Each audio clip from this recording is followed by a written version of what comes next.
প্রশ্ন হচ্ছে শেখ, যে হাদিস আছে একটি যে লা ইউজমাউ বাইনা মুতাফাররিকিন, যাকাতের ব্যাপারে।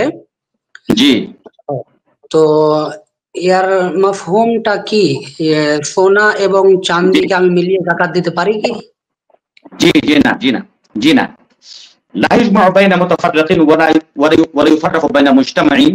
এই হাদিসটি রয়েছে যেই সব পশুর উপরে যাকাত আছে, অর্থাৎ উট এবং গাই এবং ছাগল, এই যে বাহিমাতুল আনআম, চতুষ্পদ জন্তুর যেগুলো শরীয়তে যাকাত আছে, সেই যাকাত সেই চতুষ্পদ জন্তু সম্পর্কে এই হাদিসটা এসেছে। এই হাদিসের অর্থ হলো এই যে লা ইউজমাউ বাইনা মুতাফাররিকিন, আপনার কাছে 4টি উট আছে, কারো কাছে 39টা ছাগল আছে, তো 39টা ছাগলে তো যাকাত নেই এবং 4টা উটে তো যাকাত নেই।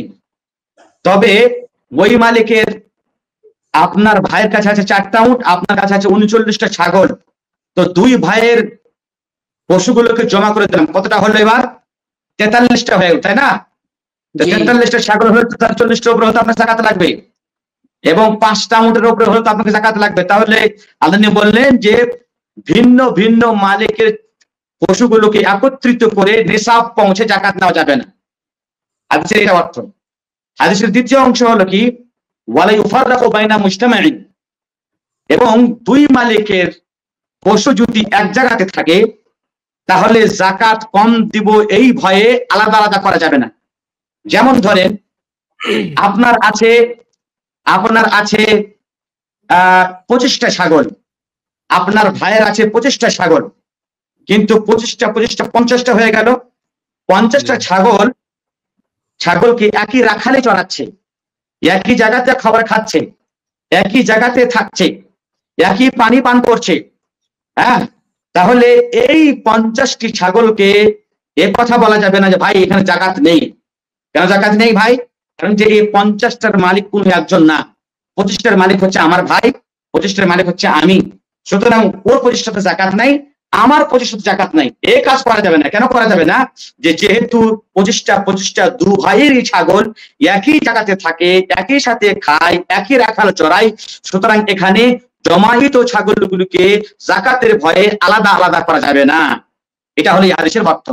হ্যাঁ, তবে এটা হলো শুধু এই চতুষ্পদ বা ওই পশুদের সম্পর্কে বিশিষ্ট যাতে যাকাত আছে। এই হাদিসটা কিন্তু সোনা এবং চাঁদিতে প্রযোজ্য নয়।